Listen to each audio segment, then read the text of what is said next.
जिसका क्षय ही नहीं, जो कभी खत्म ही नहीं हो, उसको हम बोलते हैं अक्षय। इस दिन ही भगवान गणेश ने व्यास जी के खास अनुग्रह पर महाभारत ग्रंथ की रचना शुरू करी। भगीरथ के अथक तपस्या के बाद भगवती गंगा उनके तपस्या से प्रसन्न हुई और वचन दिया कि मैं पृथ्वी पर आऊंगी। भारतीय ज्योतिष शास्त्र में मुहूर्त शास्त्र का अपना एक अनोखा महत्वपूर्ण स्थान है।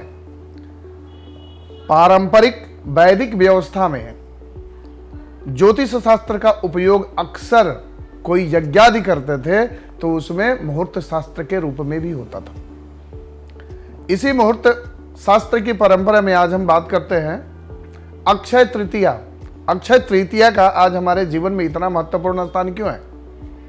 कुछ दिन बीतते नहीं है कि हमें अक्षय तृतीया का नाम याद रहता है। आजकल तो बच्चों को भी याद रहता है और बाजारवाद की बढ़ती प्रासंगिकता ने भी अक्षय तृतीया जैसे त्योहारों का अपना महत्वपूर्ण स्थान रखा हुआ है।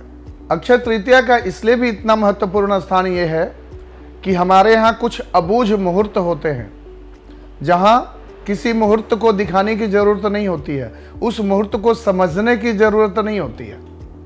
ऐसे कुछ मुहूर्त हमारे ज्योतिष शास्त्र में बनाए गए हैं। पहला विजयादशमी, दूसरा दीपावली, तीसरा महाशिवरात्रि और चौथा अक्षय तृतीया। इन चारों का अपना बहुत ही महत्वपूर्ण स्थान है। ये चार तिथियां ऐसी होती हैं जो स्वयं ही जागृत तिथियां होती हैं। इसमें कोई भी कार्य आप करते हैं तो उसका माना जाता है कि उसका रिजल्ट पूर्णतः आपको मिलेगा। अब उसी परिप्रेक्ष्य में बात करते हैं अक्षय तृतीया। अक्षय तृतीया मतलब न क्षय, जिसका क्षय ही नहीं हो, जो कभी खत्म ही नहीं हो, उसको हम बोलते हैं अक्षय तृतीया। वैशाख मास की शुक्ल पक्ष की तृतीया तिथि को ही अक्षय तृतीया बोलते हैं। अक्षय तृतीया जैसे मुहूर्त का अपना इतना महत्वपूर्ण स्थान आप ऐसे समझेंगे कि कहा गया है कि इस दिन ही भगवान गणेश ने व्यास जी के खास अनुग्रह पर महाभारत ग्रंथ की रचना शुरू करी। अक्षय तृतीया वह ऋतु संधि है जहां वसंत ऋतु समाप्त होती है और वहीं से ग्रीष्म ऋतु की शुरुआत होती है। अक्षय तृतीया जिस दिन मां गंगा पृथ्वी पर आई, इक्ष्वाकु वंश के सगर के वंशों ने अथक परिश्रम किया, अथक तपस्या करी, वंश नष्ट होते चले गए। लेकिन भगीरथ के आने के बाद, भगीरथ के अथक तपस्या के बाद भगवती गंगा उनके तपस्या से प्रसन्न हुई और वचन दिया कि मैं पृथ्वी पर आऊंगी। तो उस दिन भगवती गंगा का अवतरण भी हुआ था। यह अक्षय तृतीया के दिन सूर्य अपने उच्च अवस्था में होते हैं, जबकि चंद्रमा भी अपनी उच्च अवस्था में होते हैं। कहते हैं कि इस दिन कोई भी कार्य की शुरुआत की जाए तो पूर्णता को प्राप्त होती है। आपके जीवन में भी कोई अभाव, कोई परेशानी, कोई विपत्ति, कोई आपत्ति चल रही हो तो अक्षय तृतीया जैसे मुहूर्तों का जरूर ही चुनाव करें और आप देखेंगे कि इसका बहुत बड़ा प्रभाव आता है। महाभारत काल में पांडवों के वनगमन के बाद महाराज युधिष्ठिर और पांडवों की यश कीर्ति सुनकर जब उनका वनगमन हुआ था तो बड़े बड़े ऋषि महात्मा संत उनसे मिलने आते थे, परंतु अवस्था ऐसी थी कि युधिष्ठिर बहुत ऐसी स्थिति आई कि उनकी भोजन की व्यवस्था तक नहीं कर पाए। यह स्थिति देखकर युधिष्ठिर सहित समस्त पांडव को यह बड़ी ग्लानि होती थी कि उनके दरवाजे पर कोई आए और बिना खाए, बिना कुछ जल ग्रहण किए वापस चला जाए। यह बात महर्षि धौम्य को युधिष्ठिर जी ने बताया कि मेरे लिए कि मृत्यु के समान हो जाता है कि मेरे दरवाजे पर कोई आए और उसकी हम स्वागत नहीं कर पाए। महर्षि धौम्य ने कहा कि तुम भगवान सूर्य की आराधना करो, और भगवान सूर्य की आराधना करने के बाद भगवान सूर्य तुम्हें एक अक्षय पात्र देंगे। अक्षय पात्र की महत्ता यह भी है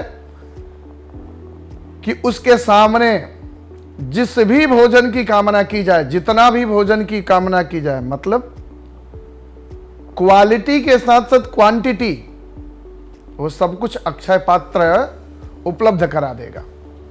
यह बात सुनकर महाराज युधिष्ठिर को बड़ा अच्छा लगा। द्रौपदी ने भगवान सूर्य की आराधना करी और भगवान सूर्य बड़े प्रसन्न हुए, और आज ही के दिन पांडवों को अक्षय पात्र की प्राप्ति हुई। साथ ही साथ 2025 में अक्षय तृतीया 29 अप्रैल शाम के 5:36 से शुरुआत हो रही है अक्षय तृतीया की, और 30 अप्रैल को 2:21 तक तृतीया है। इस विषय में अक्षय तृतीया से जो भी लाभ उठाना है, धर्म कार्य करने हैं, कुछ नई शुरुआत करनी है, कोई खरीदारी करनी है, तो इस मुहूर्त का खास ध्यान रखें। और दूसरी बात यह है कि हमारे यहाँ उदया तिथि का खास महत्व होता है, तो बेहतर होगा अक्षय तृतीया का पर्व आप 30 अप्रैल को ही मनाएं। ऐसी बहुत सी कहानियां अक्षय तृतीया के साथ जुड़ी हुई है। अक्षय तृतीया के दिन कुछ नया खरीदने के साथ साथ कुछ विशेष करने का भी प्रयोजन है। कहते हैं कि अक्षय तृतीया के दिन आप जो भी कार्य करते हैं, चाहे वो अच्छा हो या बुरा, उसका पूर्ण फल मिलता है, कारण कि वो कार्य अक्षय हो जाता है। अभी इस वर्तमान समय में भी अक्षय तृतीया के दिन ही भगवान बद्रीनाथ का द्वार खुलता है। शतयुग की शुरुआत और त्रेता की शुरुआत अक्षय तृतीया से ही हुई थी, तो आप इसके महत्व को समझ सकते हैं। पूरे वर्ष में भगवान बांके बिहारी जो वृंदावन में है, उनके चरण का दर्शन नहीं होता है, लेकिन अक्षय तृतीया के दिन ही, सिर्फ एक दिन, भगवान बांके बिहारी कृष्ण जी का चरणों का दर्शन किया जाता है। तो आप समझ सकते हैं इसका कितना महत्व है। इस दिन सोना खरीदने का बड़ा महत्व है, अन्न दान करने का बड़ा महत्व है। जो भी कार्य किया जाता है तो आपके पुण्य बढ़ते चले जाते हैं। कहते हैं कि हमारे जीवन में दुख क्यों होता है? जब पुण्य का अभाव होगा तो हमारे जीवन में दुख आएगा, परेशानियां आएगी, परिस्थितियां प्रतिकूल होती चली जाएंगी। इसलिए हमारे धर्मशास्त्र, साधु, महात्मा, ऋषिगण शुरू से ही कहते आए हैं कि अगर जीवन में सुखी रहना है तो अपने पुण्य को बढ़ाओ। जितना हमारे पुण्य बढ़ेंगे, जीवन की तकलीफें भी हमारी दूर होंगी, और इहलोक के साथ साथ परलोक में भी हमारे कार्यों की अनुशंसा की जाएगी। तो अक्षय तृतीया के दिन धर्म कर्म का बड़ा विधान है। अगर आपके जीवन में कष्ट आ रहा हो, परेशानियां आ रहा हो, तो इसको कुछ विशेष उपाय, कुछ कार्य, कुछ धार्मिक अनुष्ठान, यज्ञादि के द्वारा जो उपाय किए जाते हैं, अगर आप करते हैं तो जीवन में बहुत बड़ा बदलाव आया है।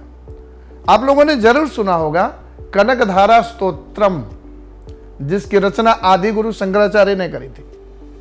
उस कनकधारा स्तोत्रम की रचना भी आदि गुरु शंकराचार्य जी ने अक्षय तृतीया के दिन ही करी। तो आप इसके महत्व को समझ सकते हैं। तो खास करके कोई धार्मिक अनुष्ठान करना चाहते हैं तो भगवान विष्णु, माता लक्ष्मी के निमित्त कोई अनुष्ठान करते हैं तो ये बहुत पुण्यशाली और दशा और दिशा को बदलने वाला होता है। आज के दिन भगवान विष्णु और महालक्ष्मी के निमित्त यज्ञ करने का बड़ा विधान है। तो ये तो रहा अक्षय तृतीया का विधान।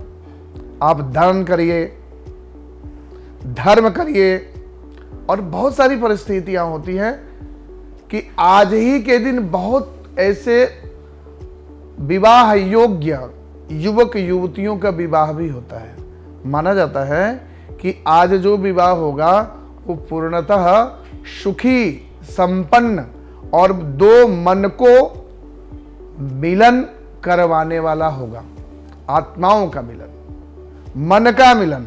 कारण ज्योतिषीय परिप्रेक्ष्य में देखते हैं तो आज सूर्य उच्च के होते हैं, आत्मबल हमेशा बढ़ा रहता है, और चंद्र जब उच्च के होते हैं, जिसने मन जीत लिया, जिसका मन उसके वश में है, तो उसके लिए क्या कार्य दुरूह है, क्या कष्टकर है। तो जहां सूर्य और चंद्रमा दोनों ही उच्च के हो जाते हैं तो किसी भी कर्म को पूर्ण फल देने की उनमें क्षमता होती है। तो इस दिन कोई प्रॉपर्टी से रिलेटेड काम करना हो, कोई नौकरी से रिलेटेड कोई काम करना हो, कोई व्यापार की शुरुआत करनी हो, या कोई भी ऐसे इस मैटेरियलिस्टिक लाइफ से रिलेटेड कोई भी ऐसा कार्य हो जो हम चाहते हैं कि दिनानुदिन वो कार्य, वो कृति हमें फल दे और हमारे जीवन में सुख, शांति, समृद्धि, आरोग्यता की प्राप्ति के साथ साथ भक्ति की प्राप्त हो, तो ये अक्षय तृतीया का जरूर लाभ उठाए। खास करके स्वर्ण थोड़ा सा भी हो जरूर खरीदें। स्वर्ण नहीं खरीद सकते हैं, पीतल ही खरीदें जरूर। इस दिन महालक्ष्मी और भगवान विष्णु की विशेष कृपा होती है स्वर्ण पर। साथ ही साथ गाय का पूजन भी करने का बड़ा महत्व है। तो इस हिसाब से आप अक्षय तृतीया को मनाते हैं तो आपके जीवन में बहुत बड़ा बदलाव आएगा। करके देखिए, फर्क कुछ ही दिनों में आपको दिखेगा। तो इस प्रकार अक्षय तृतीया को आप मना सकते हैं। और अक्षय तृतीया का महत्व यह है कि इस दिन सारे ही ग्रह पूर्ण फलदायक बने जाते हैं। अगर आप भी अपने जीवन में कोई अभावग्रस्त अवस्था से गुजर रहे हैं, चाहे वो धन की समस्या हो, बीमारी की समस्या हो, कर्ज की समस्या हो, या किसी अपनों से दूर होने की समस्या हो, या वैसी कोई समस्या हो जो आपको लगता है कि वो समस्या खत्म नहीं होने वाली है, तो एक संकल्प लीजिए। आज ही के दिन माता लक्ष्मी के नाम से, भगवान विष्णु के नाम से एक ज्योत जलाइए और उनके समीप ये संकल्प लीजिए कि मैं ये पाठ अपनी मनोकामना के लिए करना चाहता हूं कि ये कष्ट मेरे दुख दूर हो। आप देखेंगे कि आने वाला एक साल आपके जीवन में बहुत बड़ा बदलाव लेके आएगा, और वो बदलाव साधारण नहीं होगा, बहुत बड़ा होगा। आपके जीवन को एक नई दशा और दिशा देने वाला साबित होगा। तो अक्षय तृतीया पर किए जाने वाले धर्म कर्म पर खास ध्यान रखें और इस मौके का लाभ उठाएं। हमारी भाग्याजी एस्ट्रो की टीम की तरफ से आप सभी को अक्षय तृतीया की बहुत बहुत बधाई और शुभकामनाएं। आपके जीवन में सुख हो, समृद्धि हो, आरोग्य हो, तरक्की हो, इन सब के साथ आप सभी को पुनः बहुत बहुत मंगल कामना। आपके जीवन में एक नया सुख का संचार करे, तरक्की का संचार करे, आरोग्यता की वृद्धि करे। इन्हीं मंगल कामनाओं के साथ संपूर्ण भाग्याजी एस्ट्रो टीम की तरफ से आप सभी को पुनः बहुत बहुत बधाई और बहुत बहुत शुभकामनाएं।